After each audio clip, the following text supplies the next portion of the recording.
Hey, it's Tucker Carlson. You may have found yourself wondering recently, as the world slides closer to nuclear annihilation than any time in human history, why exactly are we at war with Russia? It seems like there's a pretty significant downside to this particular foreign policy decision, starting with economic collapse and ending potentially with extinction.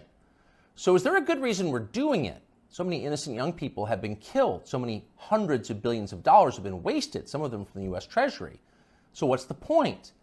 Are we really doing this so the Biden family can repay its debts to the oligarchs who financed their beach house in Rehoboth? Are we doing it so our government can continue to lie about its illicit biolabs in Eastern Europe? So that flabby losers like Toria Nuland and Tony Blinken can feel like they're doing something important with their sad, empty lives? Really? Honestly, there's got to be a better reason for waging this, the most pointless war of all. What is it? Well, thankfully, we have an answer. The war against Russia, ladies and gentlemen, the war against Putin and for Ukraine is in fact a war for democracy. Unequivocally, with the Ukrainian people to remain a democracy. It's a bipartisan view. Democracy must prevail. You just heard noted democracy expert Nancy Pelosi say, the daughter of the mobbed-up mayor of Baltimore. As Pelosi puts it, the Ukrainian people are fighting the fight for their democracy and for ours as well. That's right, for ours as well. Without Ukrainian democracy, in other words, we can have no democracy here. If the Ukrainians aren't free, neither are we. We must make sure they can vote in Kiev so we can continue to vote in Kansas City. It's really that simple. And yet tonight, we regret to tell you that we have a problem.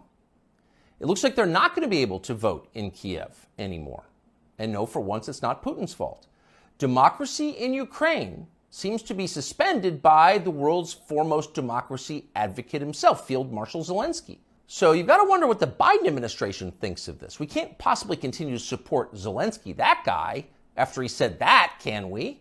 Because in a clip less than 30 seconds long, he just blew up our entire rationale for supporting his side in the war. So we can't support him. Oh, of course we can. And we will.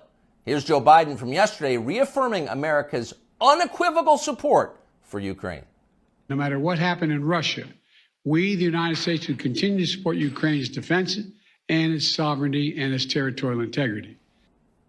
So to recap, we are currently fighting a war for democracy on behalf of a leader who just casually announced he's happy to end democracy, and our democracy-supporting leaders have no problem with that. In fact, they're strongly for it.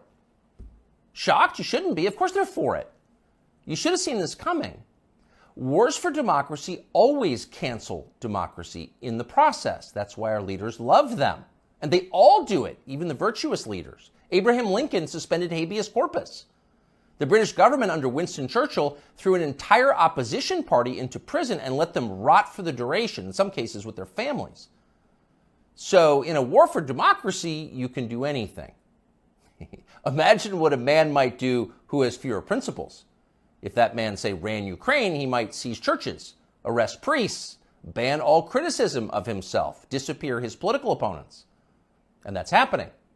Just last month, Zelensky threw a man called Gonzalo Lira into prison indefinitely for the crime of daring to write about the Ukrainian government in unflattering ways. Now, what's interesting, what separates this from other such cases, is that Lira is an American citizen. So Joe Biden, who is quite a bit of SWAT, as they say in Ukraine, could have freed Gonzalo Lira within hours. But he didn't. He didn't want to. He didn't say a word about it. He remains in prison tonight. So that makes you wonder, what's the real motive here?